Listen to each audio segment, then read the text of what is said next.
दिग्वाशिषां श्रूयेमिना प्रथमं प्रपूज्यं श्रीकुन्दकुन्दमुनिराजमहं नमामि। आचार्यकुन्दकुन्दै रचितारेणसारनामिका सुकृति भव्यजनानां च कृते महदुपकारित्वमावहति। तदुपरि काचित् टीका विदुषां वर्येण केनचित् रचिता नाद्यावरिसरलार्था संस्कृतवाण्यां हि सन्दृष्टा। तस्मात् सुरगिरिकुर्वे विस्ताररुचि भव्यशिष्यलाभाय श्रुतभक्तिवशीभूता रत्नात्रयवर्धिनीं टीकां प्रणमाम्यहम् आचार्यान् गुरुवर्यान् विमलसागरान् पूज्यान् सन्मतिसागरशूरी टीकारम्भे विनीतोऽहम्। गुरुर्हर गुरुसिद्ध गुरुराचार्यपाठकः गुरु साक्षात् परं साधु तस्मै श्रीगुरुवे नमः। विरागाय नमो नमः। विराग शूरिणे नमः। अनंतानंद परम सिद्ध भगवानी की, देवाधिकार्षि आदिनाथ भगवानी की, देवाधिकार्षि पद्मप्रभु भगवानी की, परम पूज्य आचार्य श्री 108 कुंद कुंद स्वामी की, परम पूज्य गुरुनाम गुरुदेव आचार्य श्री 108 विमल सागर जी महाराज की, परम पूज्य गुरुनाम गुरुदेव आचार्य श्री 108 सन्मति सागर जी महाराज की, परम पूज्य बुंदेलखंड के प्रथमाचार्य गणाचार्य गुरुदेव 108 विराग सागर जी महाराज की, अहिंसामय विश्व धर्म की।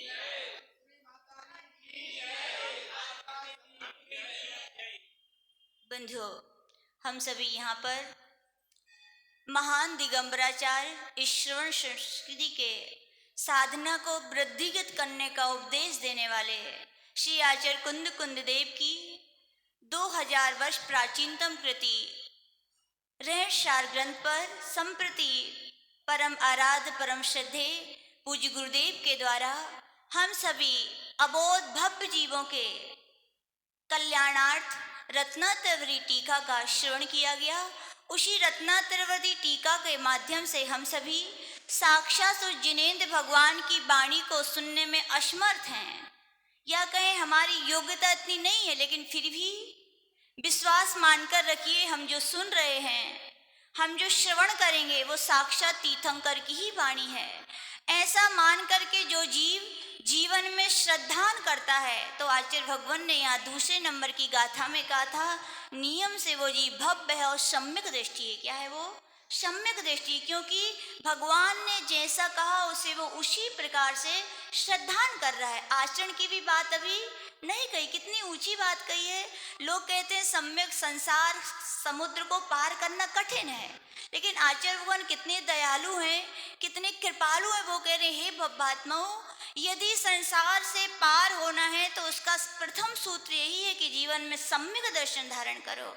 और जब भव्य ने पूछा कि प्रभु बताइए वो सम्यक दर्शन हमारे जीवन में ज्योत कैसे जगे, तो उन्होंने यही कहा था कि जो तीर्थंकर भगवान की जो विशाल ज्ञानमयी प्रकांड सूर्य किरणें थी, उनकी एक किरण भी का प्रकाश अपने जीवन में ले आओ। तो आचार्य भगवान कह रहे हैं, आप नियम से क्या हो? सम्यक दृष्टि हो। और यदि याद रखना, कई लोग पूछने लगते हैं आचार्य श्री के पास आके, गुरुदेव बताइए हम सम्यक दृष्टि है कि मिथ्या दृष्टि? तो याद रखना, आचार्य श्री बताते हैं, यद्यपि सम्यक दर्शन एक ऐसी प्रतीति है, ऐसी अनुभूति है जिसके लिए शब्द अगोचर कहा गया। उस प्रतीति, उस परिणति को या तो साक्षात केवली भगवान ही जान सकते हैं, या व्यक्ति स्वयं क्या कर सकता है? पहचान सकता है। उसकी सरल तरीका है, अपनी आंख बंद करके बैठ जाइए, बस इतनी सोचिए, भगवान ने जो कहा है क्या हमें उस पर श्रद्धा है? भगवान ने जो कहा कि हमें उस पर आस्था है? भगवान ने जो कहा हमारे उस पर विश्वास है? और यदि अंतरात्मा से आवाज निकली थी, हाँ भगवान ने जो कहा वो सत्य है, तो नियम से फिर अन्य किसी से आपको पूछने की आवश्यकता नहीं है कि हम सम्यक दृष्टि हैं कि मिथ्या दृष्टि हैं। और यदि आवाज आए कि कुछ है समझ में नहीं आ रहा, जे ऐसे ही है कि कैसो है काहे लिख दो, तो याद रख लेना, तो भी स्वीकार कर लेना कि अभी हमारे अंदर क्या है, सम्यक दर्शन जैसा होना चाहिए वैसा भी नहीं आ पाया।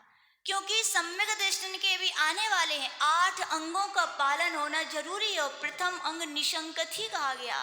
भगवान की वाणी पर 1% भी, चावल की हंडी में चावल जब पकाए जाते हैं तो कितना चावल देखा जाता है, एक ही तो देखते हो।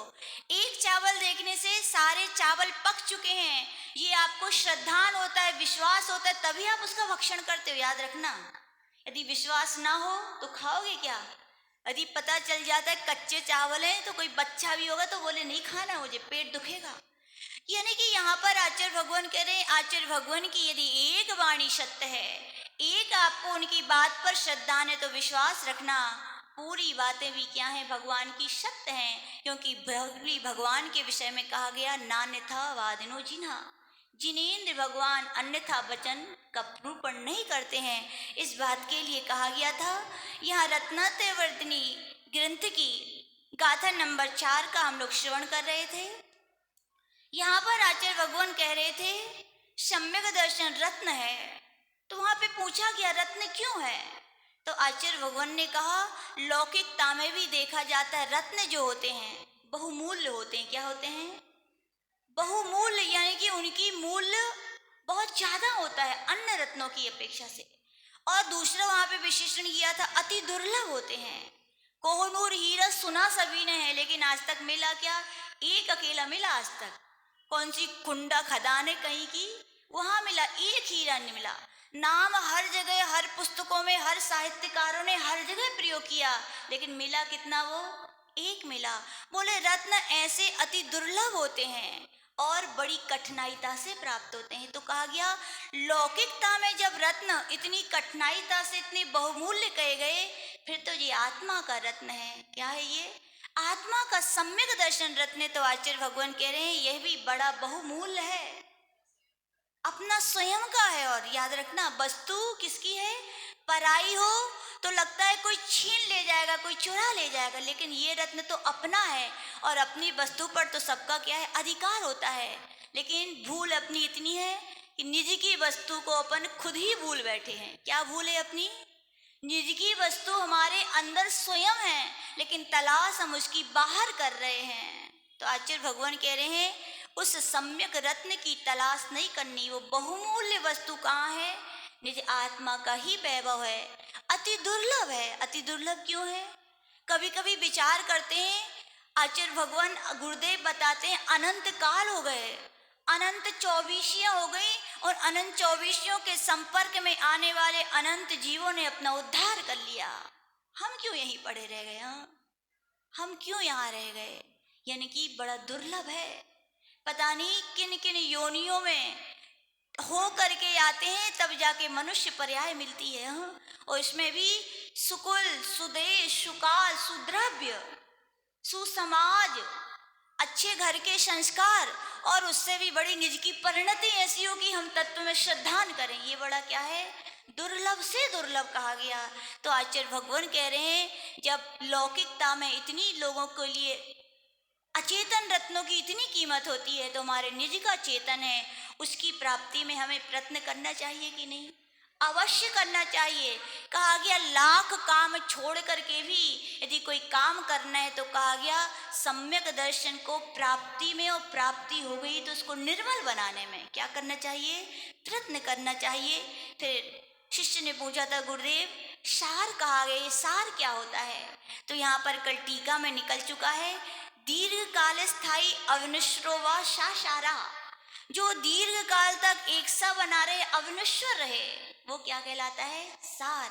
सम्यक दर्शन, वो भी छायक सम्यक दर्शन होना चाहिए। कौन सा होना चाहिए? याद रखना, छायक सम्यक दर्शन एक बार जीव के लिए हो जाता है, निर्मल सम्यक दर्शन हो जाता है, तो कहा गया आत्मा की वो निजी संपत्ति हो गई।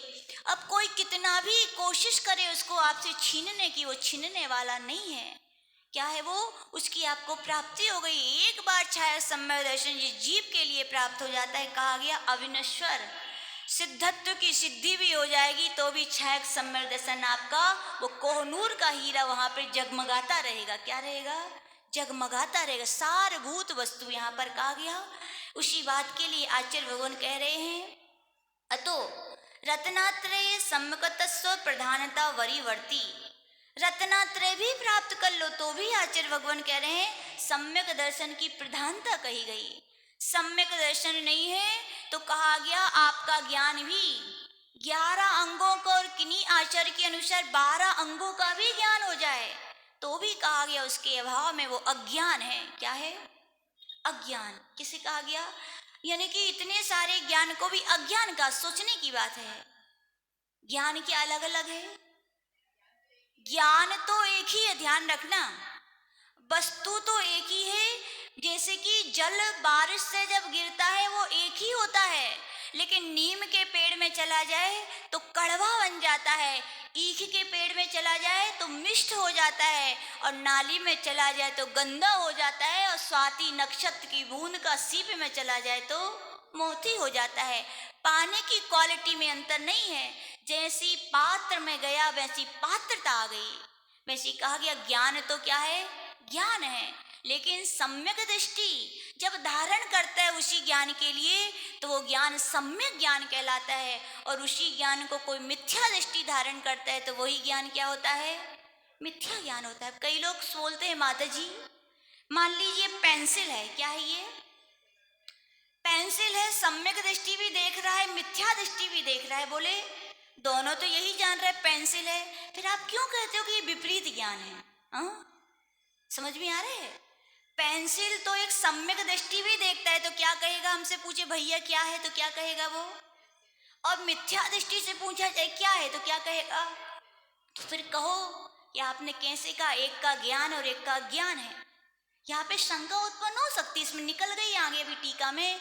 तो आप और गुरुदेव ने कहा था यद्यपि मिथ्या दृष्टि भी और सम्यक दृष्टि दोनों वस्तु तत्व को जैसा है वैसा जानते हैं, लेकिन एक के श्रद्धान में निश्चयता का अभाव है, डमाडोलपना है। क्या है? निश्चयता का अभाव है। सम्यक दृष्टि तो कभी भी कैसी भी परिस्थिति में होगा वो यही कहेगा इदम एव ईदृशम एव तत्वम नान्यथ चान्यता। जैसा तत्व है वैसा ही है, अन्य नहीं, अन्य प्रकार का नहीं है। लेकिन मिथ्या दृष्टि क्या कहेगा? जब समझ में आ गई पेंसिल है, और कभी क्या कहेगा, अरे ये तो ऐसा हमने पेन भी तो देखा था। निश्चयता का क्या उसके अभाव है। उदाहरण ये दिया गया तत्व सूत्र में आचार्य उमा स्वामी महाराज ने, ज्ञान में विपरीतता लाने वाला क्या है? तो कहा गया उसका विपरीत अध्यवसाय। सादशत यद्रक्षोपलब्धे रुन्मत्वत्व, कि जो मत्त पुरुष है, जैसे शराबी व्यक्ति है, क्या होता है? शराबी व्यक्ति देखे होंगे आप लोग ने, देखे कि नहीं देखे? आचार्य एक बार का अपना उदाहरण सुनाते हैं। बोले शराबी व्यक्ति आचार्य जा रहे थे, पूरा संग जा रहा था। एक शराबी व्यक्ति था, जाते जाते जा रहा था और सामने क्या आ गया? पेड़ आ गया। क्या आ गया राजन जी? क्या आ गया? पेड़ आ गया। अब शराब के नशे में था तो मालूम क्या बोलता है? हट। हटता है कि नहीं हटता? अब आदमी हो तो भैया हट जाए। क्या आदमी हो, कोई व्यक्ति है तो हट जाए? सारा संग ये दृश्य देख रहा था और सब लोग हंस रहे थे, कैसा देखो शराबी की हालत ऐसी है। फिर कुछ देर बाद उसने बहुत हटाया, अब हटने वाला थोड़ी है शराबी। फिर मालूम क्या होता है? हटता है कि नहीं हटता? एक लात लगाऊंगा तो अब भी हटना पड़ेगा। बस उसने क्या किया? एक जोर से क्या लगा दी? लात लग। क्या हुआ? इतनी जोर से लात लगाई कि वो खुद गिर गया। क्या हुआ? वो गिर गया। और गिर गया जब उठा तो क्या हो गया? जहाँ पीठ थी वहाँ मुंह हो गया, जहाँ मुंह था वहाँ पीठ हो गया, यानी पेड़ की तरफ उसकी पीठ हो गई। उठा तो क्या देखा? पेड़ सामने नहीं था। तो क्या बोला? देखा लातों के भूत बातों से नहीं मानते। बोले जब मैंने एक लात लगाई तब जाके हटा। तो क्या है? वस्तु सामने ज्यों की त्यों ही है, लेकिन नशे में होने के कारण व्यक्ति उसका ज्ञान सही नहीं कर पा रहा। ऐसी कहा गया मिथ्यात्व भी एक नशा है।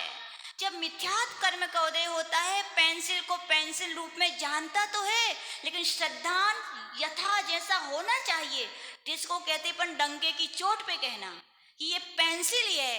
कभी वो शराबी जैसे पत्नी को पत्नी भी कहता है कि नहीं, और कभी मन में आ जाए तो क्या पत्नी को माँ भी कहने लगता है। निश्चयता का अभाव है। तो आचार्य भगवान कह रहे हैं कि मिथ्या दृष्टि और सम्यक दृष्टि का ज्ञान तो एक है, लेकिन मिथ्यात्व होने के कारण वो मिथ्या ज्ञान हो गया है। निश्चय का क्या है, उसके अभाव है। संशय पना है, सीप है कि चांदी है, ये सब बना रहता है। तो कहा गया ये सब नियम से क्या है, क्या कहा गया, इसलिए वस्तु सामने ज्यों की त्यों देखते हुए भी यथावत श्रद्धा ना करने के कारण, निश्चय का अभाव होने के कारण आचार्य भगवान कह रहे हैं वो मिथ्या दृष्टि का ज्ञान क्या है, अज्ञान कहा गया। क्या कहा गया, इस बात को आचार्य जी और सरल तरीके से समझाते हैं। पहले के समय में ट्रेन चलती थी। आज तो बहुत डेवलपमेंट हो गया है। तो पहले जब ट्रेनें चलती थी तो जब गाड़ी आती थी तो वहाँ पे जो रेलवे बाबू बहुत ऊपर वो कच्चा सा बना रहता था लकड़ी का, उस पर चढ़ जाता था। एक लालटेन लिए रहता था। क्या लिए रहता था, लालटेन के अंदर एक दीपक होता था।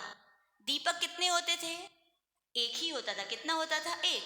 जब गाड़ी आती थी तो लाल दिखने लगता था, और जब गाड़ी चली जाती थी तो हरा दिखने लगता था। क्यों, जब कांच दो थे, उसमें कितने थे, जब गाड़ी आती थी तो कांच वो लाल आगे कर देता था तो कैसा प्रकाश दिखता था, लाल। और जब गाड़ी चली जाती थी तो हरा कांच कर दे, प्रकाश क्या दिखता था, हरा। अब बताओ दीपक एक थे कि दो थे, दीपक तो एक ही था। लाल वस्तु का उपाधि या संसर्ग हो जाने से वो लाल प्रकाश दिखता था, और हरे कांच का संपर्क हो जाने से जो प्रकाश हरा दिखता था। वैसे ही आचार्य भगवान कहते ज्ञान तो ज्ञान है, लेकिन सम्यक दर्शन के साथ होता है तो वो सम्यक ज्ञान कहलाता है, और मिथ्यात्व के साथ होता है तो वही ज्ञान क्या होता है, मिथ्या ज्ञान कहलाता है। तो आचार्य भगवान यही कह रहे हैं कि भो भव्य जीव रत्नात्रय को भी धारण कर लेना, लेकिन याद रखना सम्यक दर्शन की ही मुख्यता रहेगी। क्या रहेगी, जैसे सम्यक ज्ञान सम्यक के साथ होने पर ही रत्नात्र की पूर्णता को सिद्ध करता है, वैसे कहा गया भो भव्य चारित्र भी कितना भी कठोर पालन कर लो, लेकिन सम्यक दर्शन नहीं है तो चारित्र भी बाल चारित्र कहा गया। बाल यानी क्या, बच्चे नहीं, बाल यानी मिथ्या चारित्र। क्या कहा गया, अज्ञानी का चारित्र बाल चारित्र कहा गया। यानी कि बड़ी से बड़ी साधना भी कर लेगा, लेकिन अंतरंग में जो आत्मज्ञान की सुगंधी, जो आत्मज्ञान की ज्योति जगनी चाहिए, उसका उसके क्या होता है, अभाव होता है। आपको याद होगा उदाहरण सारे भरे पड़े हैं अपने शास्त्रों में। किसका उदाहरण, रानी रेवती रानी का सुना होगा, सुना कि नहीं। वो छुल्लक जी जब मथुरा जा रहे थे, अपने गुरुदेव से प्रार्थना की कि गुरुदेव मैं मथुरा जा रहा हूँ, वहाँ किसी को कुछ बोलना तो नहीं है। तो वहाँ पे उनके गुरुदेव ने कहा था वहाँ रेवती रानी है। कौन है, उसको धर्म वृद्धि कहना। क्या कहना, तो छुल्लक जी तो विद्याधर थे, सारे समाचार उनको ज्ञात थे। तो उन्होंने सोचा वहाँ एक मुनि महाराज भी तो हैं, उनके लिए क्यों नहीं बोला। शायद गुरुदेव को ज्ञात नहीं है, लेकिन याद रखना गुरु कहीं भी रहे उनको सब पता रहता है कौन कहाँ कैसा है, उसकी क्या परिणति है। गुरुदेव से फिर पूछा और छुल्लक जी ने, गुरुदेव क्या किसी और के लिए कुछ तो नहीं कहना है, आप याद कर लीजिए अच्छे से। तो गुरुदेव बोले बस बस किसी से नहीं कहना है। तो छुल्लक जी ने सोचा शायद गुरुदेव भूल गए हैं, तो याद दिलवाया गुरुदेव वहाँ पे एक मुनि महाराज भी विराजमान है, उनके लिए कुछ कहेंगे क्या। तो उन्होंने कुछ नहीं कहा, ना हाँ कहा ना ना कहा। हर बात का उत्तर हाँ ना में नहीं दिया जाता, याद रखना। हर बात का उत्तर हाँ ना में नहीं दिया जाता। किस व्यक्ति के सामने हाँ बोलना है, किसके सामने ना बोलना, किसके सामने कुछ भी नहीं बोलना, ये ज्ञानियों की पहचान होती है। जो अज्ञानी होते हैं, अब सामने व्यक्ति खड़ा है और तुम पूछो कहा है इनको जो दे दें का, हाँ, तो उसको अपन कहते मना कर दो, नहीं दो तो उसको बुरी लग जाएगी। हाँ, तो आचार्य भगवान ने कहा वहाँ कुछ नहीं कहा। तो शिष्य होते हैं, गुरु जितने ज्ञानी होते हैं, सागर होते हैं, कुछ ना कुछ बूंद तो आई जाती है। तो बोले गुरुदेव ने ऐसा कहा है तो कुछ रहस्य होगा। जब मथुरा पहुंची तो पहले रेवती रानी के पास नहीं गए, पहले किसके पास गए, भव्यसेन मुनि महाराज के पास गए। बोले गुरुदेव ने नमोस्तु नहीं कहा, प्रति नमोस्तु नहीं, क्या कारण है? सोच विचार चल रही थी, उधेड़ बुन चल रही थी, क्या बात है? पहुंच गए भव्यसेन मुनि महाराज के पास और भव्यसेन मुनि महाराज को नमोस्तु किया यथावत। बाहर से तो पिच्छी कमंडल को देख करके श्रावक हो कोई भी हो क्या करता है, नमोस्तु ही करना चाहिए। क्यों करना चाहिए, इसका भी कारण ध्यान रख लेना। ये केवली गम्य बातें हैं। किसी की चर्या से भी तीव्र कसाई भी सम्यक दृष्टि हो सकता है और मंद कसाई भी अभव्य मिथ्या दृष्टि हो सकता है, याद रखना। शास्त्रों में कहा गया अभव्य मिथ्या दृष्टि जीव मुनि लिंग धारण करके भी उन्हें घानी में पेल दिया जाए तो भी चीज चपाट नहीं करते, इतनी समता दिखला देते हैं। याद रखना, किसी की बाहर परिणति को देखकर मत निर्णय कर बैठना ये सम्यक दृष्टि है कि ये मिथ्या दृष्टि है। अपन तो अपनी श्रद्धा से क्या मानना कि ये सम्यक दृष्टि है, तो पुण्य कैसा मिलेगा आपको, वैसे मिलेगा। और यदि उल्टा हो गया तो सोचो, वो सम्यक दृष्टि रहे और हमने उनकी बाहर की चर्या क्रिया को देख करके कुछ भी परिस्थिति बस उनकी चर्या को देख करके कुछ भी दोषारोपण कर दिया, मन में प्रदोष भाव कर लिया, तो सोचो अपना क्या होगा?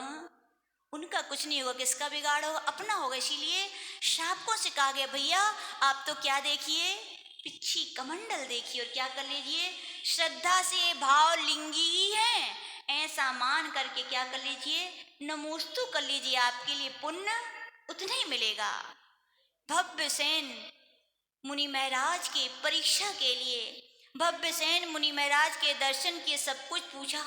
वे मुनि महाराज कहाँ जा रहे थे, दीर्घ शंका के लिए जा रहे थे। तो चुल्लक जी ने कहा हम भी चलते हैं। गुरुदेव बोले चलो, परीक्षा करनी थी। तो क्या किया था, बहुत सारी घास अंकुरित कर दी थी। अब क्या किया जाए, महाराज तो सोचने पड़ गए अब कहाँ से जाएं। याद रखना, कितनी भी घास हो, कितना भी लंबा रास्ता हो, तो महाराज लोग लंबा रास्ता पसंद करते हैं, लेकिन घास पर चलना क्यों? अहिंसा महाव्रत के धारी हैं, षट निकाय जीवों की नव कोटि से त्याग है। क्या किससे? नव कोटि से त्यागी हैं, कभी भूल करके भी स्वप्न में भी पैर नहीं रखेंगे। यहाँ पे अब वे सोच विचार में लग गए, रखें कि नहीं रखें। चुल्लक जी तो थे ही होशियार चतुर, बोले महाराज क्यों नहीं, चलो। बोले ये देखो घास सूंघी है। बोले क्या हुआ? बोले अरे घास जीव होते हैं।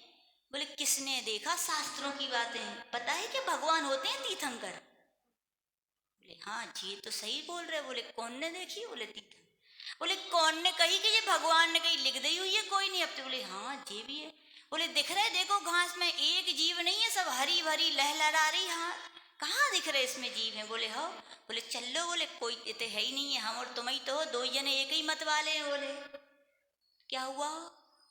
याद रखना, बाहर में कितना भी वेश है, अंतरंग में यदि परिणति वैसी नहीं है। और याद रखना, आचार्य हम लोग को बहुत बड़ी बात सिखाते हैं ससुर आंटी, वो बोलते हैं तुम्हारी ईर्ष्या समति है, तुम्हारा अहिंसा व्रत है, तो ये मत रख लेना उसको ध्यान कि ये तुम जीवों की रक्षा के लिए पालन कर रहे हो, इसलिए तुम देख के चल रहे हो, इसलिए तुम घास पे पैर नहीं रख रहे हो कि तुम्हारा व्रत है, इसलिए नहीं।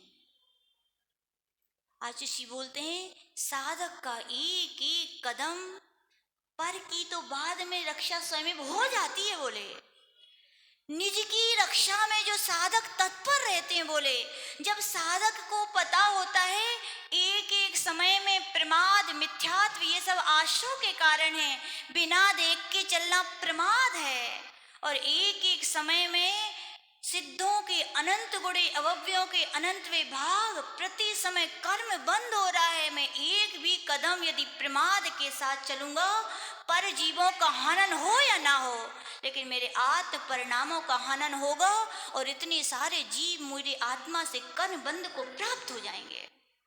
इसलिए वो क्या चलता है, देख के चलता है। याद रखना, समझ लेना सब लोग, जीव है, जीव की रक्षा करनी है, इसलिए अकेले साधु देखकर नहीं चलते, अपने आत्मा को कर्म बंध से छुड़ाना है और बंद ना हो जाए। जब इस आत्म कल्याण आत्महित की भावना से जब कदम रखेंगे तो भैया ध्यान रखना, अपने आप पर जीव की रक्षा तो स्वयमेव हो जाएगी। क्या हो जाएगी? स्वयमेव। सम्यक दृष्टि अपरुचि सम्यक्तम, आत्मा में रुचि रखने वाला होगा, आत्मा का हित पहले सोचेगा वो। और याद रखना, जो आत्मा का हित सोचेगा उससे पर जीवों की रक्षा स्वयं हो जाएगी। होएगी कि नहीं होएगी? नियम से होएगी। आपको पता होगा समोश्रण में एक इंद्रिय से पंचेंद्रिय तक जीवों का कल्याण का उपदेश दिया गया। अब बताओ, भगवान ने एक इंद्रिय से चार इंद्रिय का कल्याण किया? वहां तो वे थे ही नहीं। वे तो थे ही नहीं, फिर कैसे उनका उपदेश हित का उपदेश दिया? तो कहा गया उन पंचेंद्रिय जीवों के लिए यदि कहा गया कि हे शावक या हे साधक, तुम्हें अपनी आत्मा का कल्याण करना है तो प्रमाद को छोड़ना पड़ेगा। एक एक कार्य को अपनी आत्मा से कर्मबंध से छुड़ाना है तो उसमें सतर्कता रखनी पड़ेगी। जब भव्य जीव अपनी आत्मा से कर्मबंधों को छुड़ाने का प्रयत्न प्रयास करेगा तो एक इंद्रिय से चार इंद्रिय जीवों की रक्षा तो होगी कि नहीं होगी? नियम से होगी।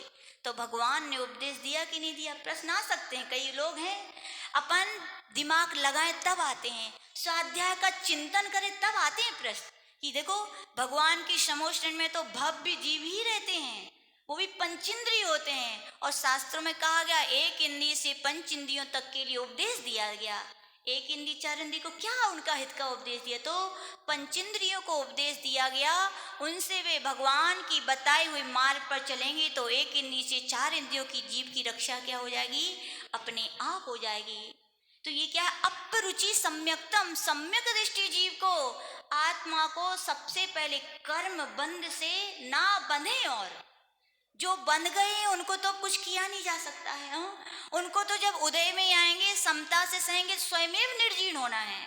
लेकिन अब पुरुषार्थ क्या करता है? वो संबर का मार्ग है। कौन सा मार्ग है? मोक्ष मार्ग। याद रखना, मोक्ष मार्ग में 7 तत्वों में संबर तत्व को उपादेय कहा गया, आश्रय तत्व को हे कहा गया है। तो आचार्य भगवान कह रहे हैं संबर का मार्ग है। निज कोई रक्षा पहले करेगा तो स्वतः ही पर जीवों की क्या हो जाएगी? रक्षा हो जाएगी। तो भव्य सेन मुनि महाराज सम्यक तो था ही नहीं, निज आत्मा के हित की चिंता थी नहीं, तो कहाँ भगवान की वाणी पर, कहाँ शास्त्रों पर श्रद्धा? तब बोले हो को तो देख नहीं रहो, चल चलो। पैर रख दिया। क्षुल्लक जी समझदार थे, पहचान गए। याद आ गई अपने गुरुदेव की रहस्य भरी बात की गुरुदेव ने क्यों कुछ नहीं कहा। आगे बढ़े। एक बार परीक्षा में याद रखना किसी की 100% मत दे देना और परीक्षा कर लेना। पुष्पदन क्षुल्लक जी ने फिर परीक्षा की। जब वे बैठ गए तो अपनी विद्या से क्या किया? कमंडलू का पानी सुखा दिया। और कमंडलू का पानी जब सुखा दिया तो अब शुद्धि कैसे हो? आ गए महाराज दिखा रहे अपनो खाली कमंडल कि भैया कहा होगा जो पानी खत्म हो गया। तो क्षुल्लक जी ने कही अरे महाराज शुद्धि हो गई? बोले कहाँ भाई, पता नहीं पानी कहाँ चला गया। इशारे से बोले अब क्या किया जाए? बोले बताओ महाराज अब क्या करें? सामने तालाब था। क्या था? तालाब था। याद रखना, एक बार झरना हो, नदी हो, तो भी जो पानी टकरा के आ रहा है चट्टानों से, उसको तत्क्षण तो महाराज यूज करके छोड़ दें तो भी उनके व्रतों में कहा गया दोष तो लगेंगे लेकिन व्रत का खंडन नहीं होगा। लेकिन तालाब का पानी तो भरा हुआ है, भरा हुआ न जीवों का घर है। क्षुल्लक जी बोले महाराज ले लो धीरे से, कौन कोई देखा रहे? बोले अरे ये सारे से बोले जीव होते जीव, ये को नहीं दिख रहा, देखो दर्पण की तरह चमक रहा है पानी, आप तो ऊपर ऊपर को ले लो, नीचे कौन ने देखो? बोले कौन जीव है? भगवान ने लिखी है। बोले कौन भगवान होते हैं? भगवान की वाणी क्या है? कुछ नहीं है। और क्या किया उन्होंने? इस पानी का यूज कर लिया। क्या है? आत्मरुचि, आत्मरुचि भी नहीं थी, आत्महित की भावना नहीं थी, तो पर जीवों पर की रक्षा कैसे कर पाएगा जीव? तो कहा गया श्रद्धान कर लेना कि चारित्र्य भी घोर तपस्या कर लेना, लेकिन अपरुचि नहीं होगी तो बाहर की क्रियाएं आप कितना ही इर्य समिति से चलना, दुनिया को धोखा दे सकते हो, लेकिन निज की परिणति में यदि नहीं आ रहा है कि मुझे कर्म बंध से बचना है, मेरा ये संबर में एक हेतु है, ऐसी यदि निज की परिणति नहीं आती तो हमारे आचार्य जी बोलते भैया ऊपर से दुनिया को धोखा दे रहे हो और कथनचित खुद भी धोखे में हो कि हम व्रतों का पालन कर रहे हैं, लेकिन वास्तविकता में व्रत का पालन जो होना चाहिए वो नहीं हो पा रहा है। तो आचार्य भगवान कह रहे हैं सम्यक दर्शन, चाहे श्रावक हो और चाहे घोर तपस्या करने वाले मुनि हो, उनसे भी कहा गया हे साधको, सम्यक दर्शन की दीप है, निरंतर ज्वलित रखो, प्रज्वलित रहो, तो तुम्हारे सम्यक ज्ञान भी प्रकाशित है और सम्यक चारित्र भी प्रकाशित है। अन्यथा सम्यक दर्शन के यदि दीप नहीं जला है तो दोनों दीप आपको लग तो सकते हैं कि जले हैं, लेकिन वो जले नहीं है। तो आचार्य भगवान यही कह रहे हैं, आगे इसी बात को कह रहे हैं। उक्तम चा आदि पुराणी, आदि पुराण ग्रंथ का आचार्य श्री रेफरेंस दे रहे हैं कि ऐसा मैं नहीं कह रहा हूँ, ऐसा जिनसेन महाराज ने आदि पुराण में सम्यक दर्शन की महिमा का प्रतिपादन किया है। वहाँ पर 9वें सर्ग के 121, 124, 131, 132, 133, 134 और 139 नंबर के श्लोक के माध्यम से आचार्य महाराज इसका प्रूफ दे रहे हैं आपके लिए। क्या दे रहे हैं कि मैं ऐसा नहीं कह रहा हूँ, ऐसा अनेक अनेक आचार्यों ने कहा है। तो आगे कह रहे हैं आप्तागम पदार्थानां श्रद्धानं पर्यामुदा सम्यक दर्शन मां नातं तन्मूले ज्ञान चेष्टिते। कह रहे हैं आप्तागम पदार्थानां श्रद्धानम। आप्त कौन होते हैं आप सभी जानते हैं। आप्त वे होते हैं जिनमें वीतरागता, सर्वज्ञता और हितोपदेशता, जिनमें ये 3 गुण होते हैं। आचार्य भगवान समंतबद्ध महाराज कह रहे हैं, चाहे उनका रत्नकरण शावकाचार ग्रंथ उठा लो और चाहे उनका न्याय की कसौटी पर कसने वाला देवबागम ग्रंथ उठा लो, वहां तो कहा गया देवागम ग्रंथ में समंतबद्ध महाराज कह रहे हैं कि भो भगवान, आपकी विशाल विभूति को देखकर, आपके समोषण की महिमा को देखकर देव आपके चरणों में झुक रहे हैं, चक्रवर्ती जैसे महाराजा आपके चरणों में झुक रहे हैं, इसलिए मैं आपको नमस्कार नहीं कर रहा हूं। बोले क्या सबकी देखा सीखी मैं नहीं कर रहा हूं। आचार्य समंतबद्ध महाराज के विषय में आचार्य जी बताते हैं बाल की खाल निकालने वाले आचार्य थे, इतने न्याय ग्रंथों में प्रवीण थे कि उन्होंने परीक्षा कर ली। याद रखना, यद्यपि उन्होंने परीक्षा नहीं की,